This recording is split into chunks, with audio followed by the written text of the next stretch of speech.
Hello, YouTube. Once again, this is Jordan White coming to you from the 4K channel. Well, my 4K channel anyway, Jordan White. It's just called Jordan White. You want to know the real reason why I was so late in reacting to Star Wars Episode 8: The Last Jedi teaser trailer? Because I went to the convention that the trailer premiered at. But it was only on Saturday. Now, let me give you the scoop. When I first heard about this convention and that it was happening in Orlando, I just kind of leapt at the opportunity, like, I wanted to go to this convention. Yeah, I can only go for one day, Saturday. There was also the complication that this convention was happening on Easter weekend of all weekends. That kind of messed up a few things here and there. I mean, I kind of had to miss a family event just to go to this convention. Nevertheless, I had a good time in Orlando. I mean, the last Star Wars celebration was held in England, in Europe. And I couldn't go to that one. One, I was busy. Two, I just, it would be so out of my element and so I would be outside my natural territory if I went to a convention in the UK. I mean, I wouldn't be so used to jolly old England. Even though I'm so familiar with how the British territory works. For example, cars drive on the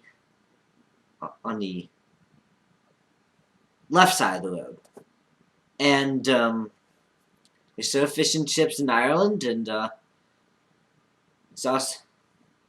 there's also a couple of sayings like jolly good, and they fly the British flag. Not to mention a whole host of British originated stories I really like. I mean, for example, where the heck do you think Thomas the Tank Engine came from? Where the heck do you think Doctor Who came from? Where do you think Mary Poppins came from? That sort of thing. So I decided to go to Orlando convention. And it was my decision. I wanted to go on this trip, and I went. So, on Friday, me and Dad got up early in the morning, went on a plane to Orlando, and spent the first day over there at Disney Hollywood Studios, where there was a bunch of Star Wars stuff. With Star Wars Launch Bay and things like that. Which was also pretty cool.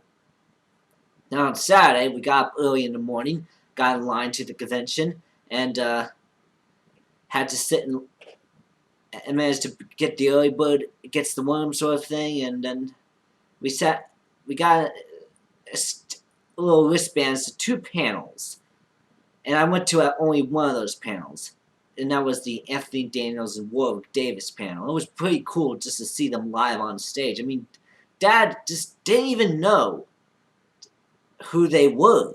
Then he saw them on stage and like, okay, so this is Anthony Daniels and Warwick Davis. Alright. So I went to the convention, let me tell you. The costumes are really amazing. Here are some pictures of me at this convention. There are some really incredible costumes. I even saw Governor Grand Moff Tarkin costume, a really accurate representation. I saw a bunch of Rebel outfits, Rebel powered outfits. I also saw some Rebel Yavin 4 base Rebel outfits. I also saw a bunch of Stormtrooper outfits, TIE Fighters pilot outfits, the Darth Vader costume, Jawas.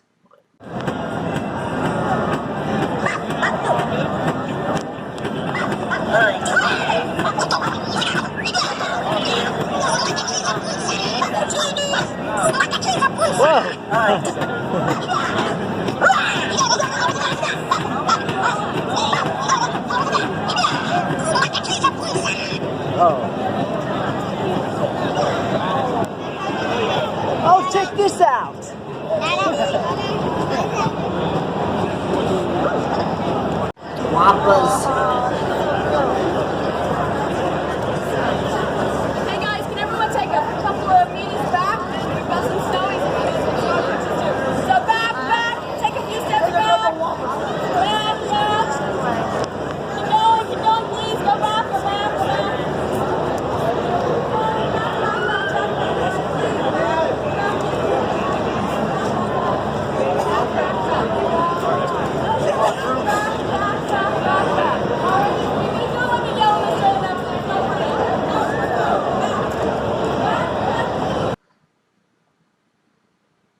Scout Trooper, Obi-Wan Kenobi, old Luke Skywalkers. I even saw Rey's. I even saw an inflatable BB-8 and an inflatable Jabba the Hutt. I saw an R2 Transformer costume. I even saw and okay, so I'm sorry about that awkward pause there. I just wanted to show you more photos. I was just trying to get to what I was trying to say. Even characters that weren't necessarily Star Wars were mixed into the whole thing. For example, how the heck could I ever imagine seeing Batman at this convention? Not to mention, there was a combination of Darth Vader and Big Bird. Like, what? Holy mackerel. Then there were two costumes I actually remember seeing. One was Johnny Depp Jack Sparrow as a rebel pilot, and the other was Mary Poppins wielding a lightsaber. Like, what? Holy mackerel. You could, with this kind of convention, anything goes. Like, you just do a crossover, a mashup of these characters, man. But I dress up? No, I was just wearing my Boba Fett t-shirt. I could have worn this shirt, but instead I was wearing a Boba Fett t-shirt. Nonetheless, for my troubles, I got two autographs. One by Billy D. Williams, a.k.a. Lando Calrissian, and the other by Jeremy Bullock, a.k.a. Boba Fett. Here's the poster I asked for them to sign. Right there. Wait, let's go. Right there.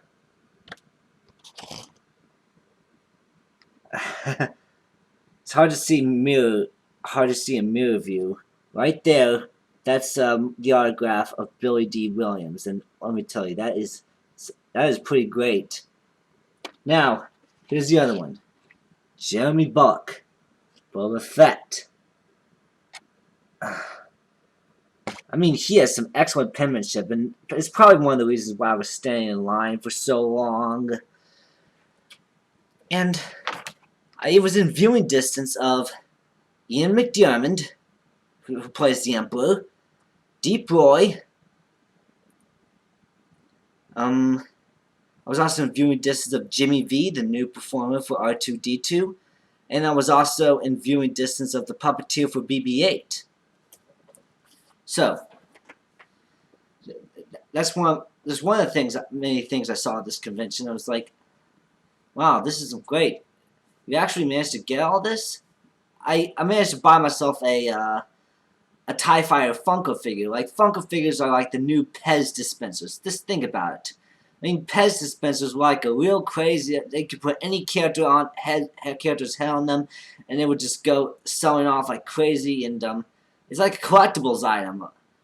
And then you come out with these Funko figures, and they're like the new Pez dispensers. They're like the new collectibles, almost like Pez dispensers for adults.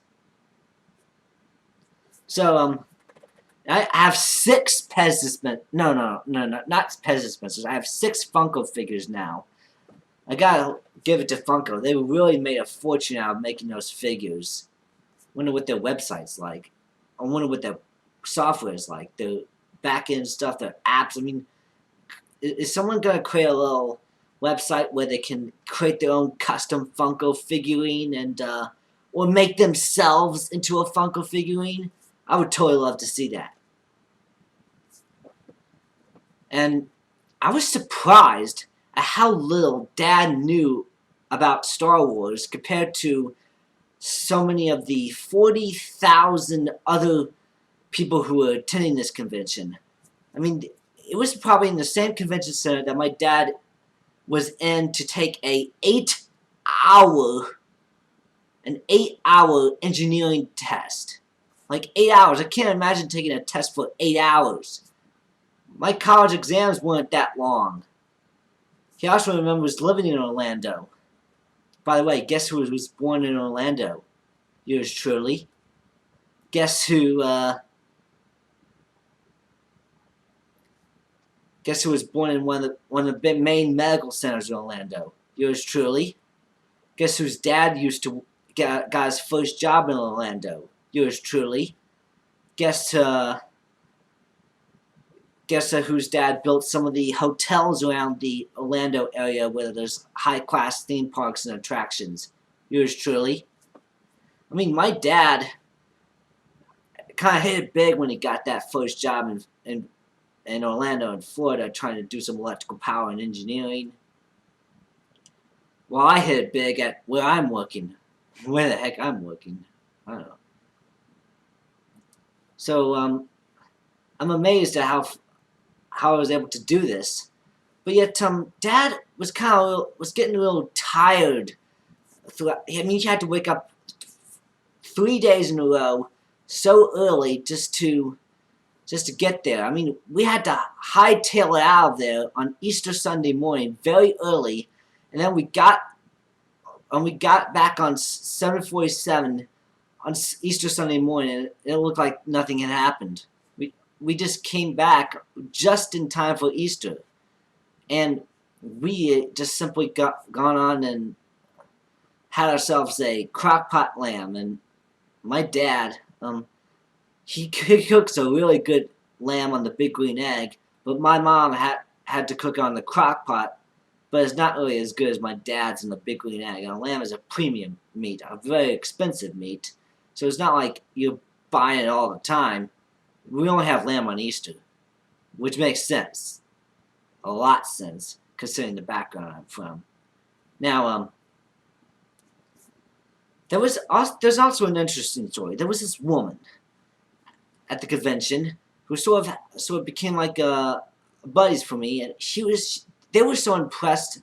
She was impressed about my technical knowledge and thought I was a good fit to help her out with something technical. And I was like, okay, I'll do it without charge. I'm a buddy, man. So another thing, so she took me to none other than Forrest Whitaker. Forrest Whitaker, Oscar-winning actor for Platoon and The Last King of Scotland. Or whatever. These are not as geeky as what he did. The reason why he was at this convention. He was in Rogue One. He was the guy with the curly hair who helped save Jen Erso when she was a child on that planet where her father was farming to try to get away from the Empire, and he was on that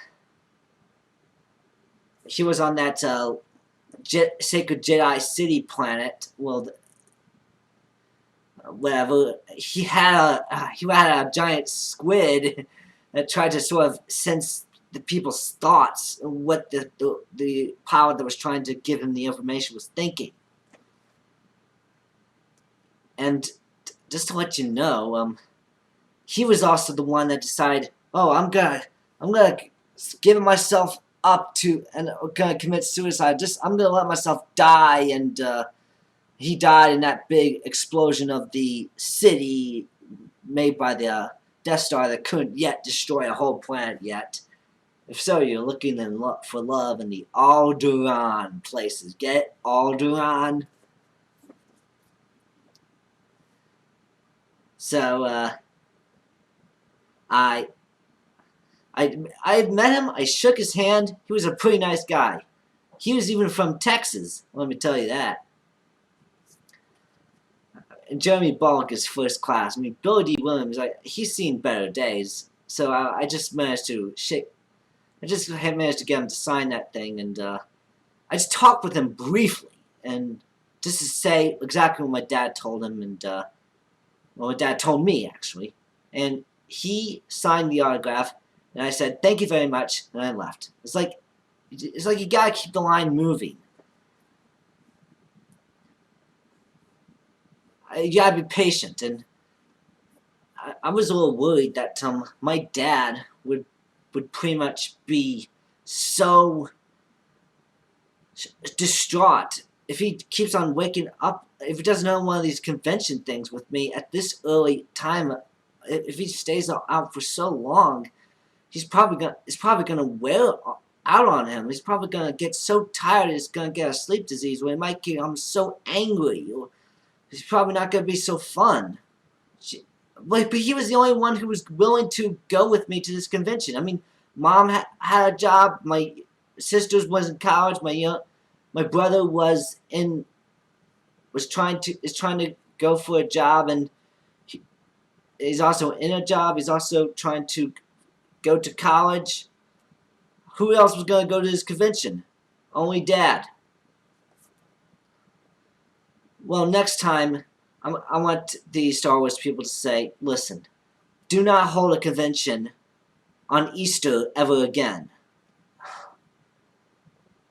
That kind of messed around with what was going on with me. A lot of other people would complain about it too. Dad knew very little about Star Wars, and he thought that C-3PO was an animatronic figure. Nope, he's a guy in a suit. Metal gold suit. Sort of like a plastic thing. And the guy has a very slender build. That's why he was able to get into that suit. He also had training as a pantomime artist. So, he also didn't really realize that the Ewoks was like, he also didn't realize the Ewok was a kind of a little person. He thought it was like a kid in there, like a child. But Warwick Davis was 11 years old. The average height of an 11-year-old boy is 55 inches. That would be 4'7". Now, Warwick Davis was smaller than that. He was 3'8". He was like a very small person, whereas we kind of used to call them midgets or something like that. I could have just talked to many of these people, but I didn't have the time. I didn't have the time to do everything. I'm so busy with many things in my life, including my job and a family and trying to make videos on YouTube for you lovely people. Sorry. So, tune in next time, and I'll tell you why the Easter Bunny is coming to town is on my YouTube channel. Okay, see ya. Bye.